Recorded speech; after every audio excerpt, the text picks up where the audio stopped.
जय श्री कृष्ण। नमस्कार दोस्तों, स्वागत है आप सभी का हमारे YouTube चैनल पर। दोस्तों, आज मैं आपको आस माता की कहानी सुना रहा हूँ।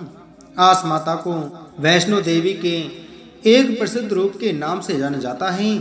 हिंदू मान्यताओं में वैष्णो देवी को आस माता के नाम से भी जाना जाता है। वैष्णो देवी उत्तरी भारतीय राज्य जम्मू और कश्मीर में स्थित वैष्णो देवी मंदिर की इष्ट देवी हैं। ऐसा माना जाता है कि आस माता का व्रत रखने से जीवन की सारी परेशानियां खत्म हो जाती हैं और जीवन सुखदायी हो जाता है। बहुत पुराने समय की बात है। एक छोटे से गांव में आसलिया नाम का एक व्यक्ति रहता था।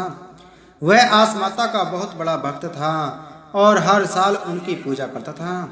वह हर साल पूरी विधि के साथ आस माता का पूजन करता और व्रत रखता था। वह चौसर का एक मांझा हुआ खिलाड़ी था।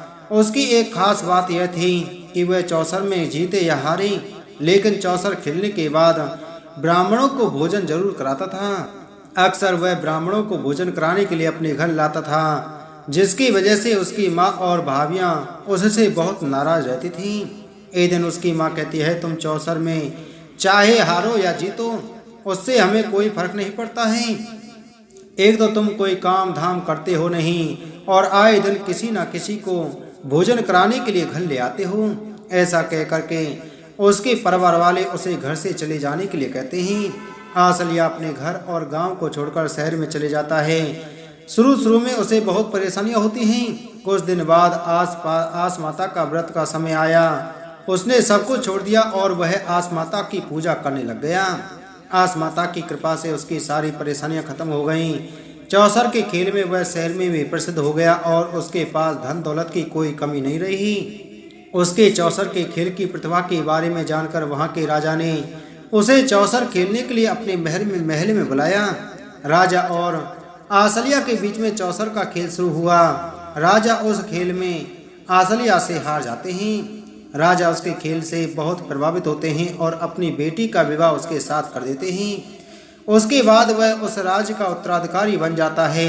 उधर उसके गांव में उसके घर छोड़ने के बाद से ही बहुत सारी परेशानियां आने लगी थीं। उसके परिवार वाले खाने पीने के लिए तरसने लगे थे।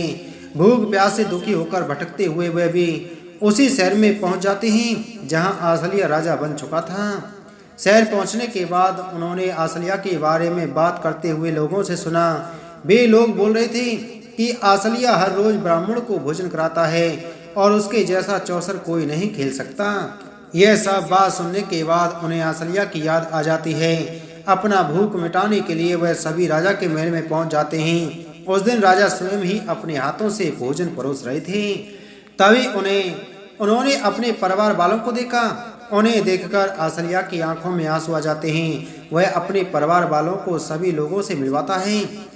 तब उसके परिवार वाले अपने किए पर शर्मिंदा हो जाते हैं और आसलिया से क्षमा मांगते हैं। आसलिया उनसे कहता है कि मैंने आपकी बातों का कभी बुरा नहीं माना। जो आपने किया वह आपकी करनी थी और जो मैंने किया वह मेरा कर्म था। आज मुझे जो कुछ भी मिला है वह सब आस माता की कृपा से ही मिला है।